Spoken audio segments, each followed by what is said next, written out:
lab day, that is. Lab number 1 was on core messaging, and this is why it matters right now more than ever. The thing about yoga business, really all business, is that your core message, how you tell your story, how you articulate what you do, is debatably more important than what you sell. The other way to say this is that your ability to communicate the value that you offer is more important than what your product is. Because even if you have the greatest product on the planet, if I do not understand why I should come and participate with you, there's really no chance of me experiencing the power of the product, and therefore I will never become a long-term client of yours. So being able to articulate and attract and really communicate with people what you do is exceedingly important, but it goes way deeper than this, because the core messaging, when we talk about your vision and your mission as a simple example, but also your yoga brand narrative and how you're the guru and helping people, these things all tie together to create the ethos of your entire business. And there's a couple of levels that this works on, but the first is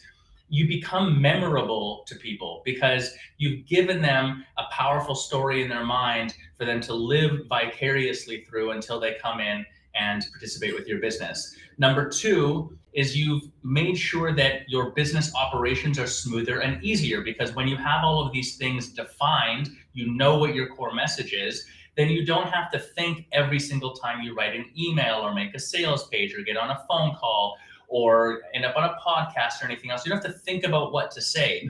Or even better, when you delegate your marketing to a marketing firm or you hire someone internally, you can give them your core messaging booklet and say, here's how we communicate around our product, and make sure that it's totally on point and totally on brand for you, and also saves them the time of having to develop this stuff for you as well.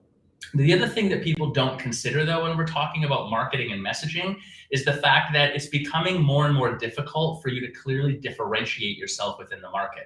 If we just say the word yoga, it has a very wide potential of meanings. And when we talk about yoga in a yoga studio, there might be hot yoga versus not hot yoga. You might say flow yoga versus restorative or something like that. But even those are not really clear differentiators. They're not going to make you stand out and make you unique and make you have something special in your market that's going to force people to have to come and try you out and come in. But if you get your messaging right, it can be the clearest, most powerful, strongest differentiator in your market, because it lets people know what you're about on a deeper level. And it lets you say something to demonstrate how you are different than everybody else. And then the final thing that is underestimated in its power is how this helps actually with your staff management as well. When you have your core messages super dialed in, they become, again, part of that ethos of the business. They become the way that you talk with your staff, the way that you give your staff ammunition to talk about the product. It's how you sell your staff on what it is you're doing, the bigger picture, and how powerful your business is. So getting this stuff dialed in is exceedingly important.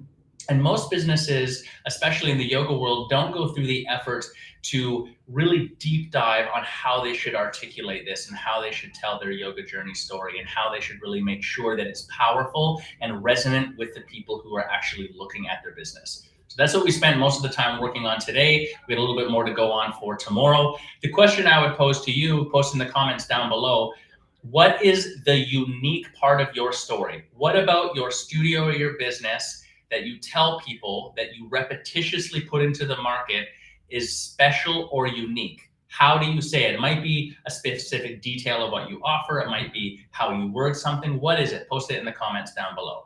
Now, the other thing I wanted to say to end off is that we talked a little bit about retention today, because messaging and retention are obviously attached to each other. And I have to have a huge shout out to our sponsor for the Yoga Business Summit, Walla. If you haven't heard of Walla, it is the new kid on the block for boutique fitness and studio software. And it is the most intelligently designed ground up software to date that I've seen so far. So thank you for sponsoring us.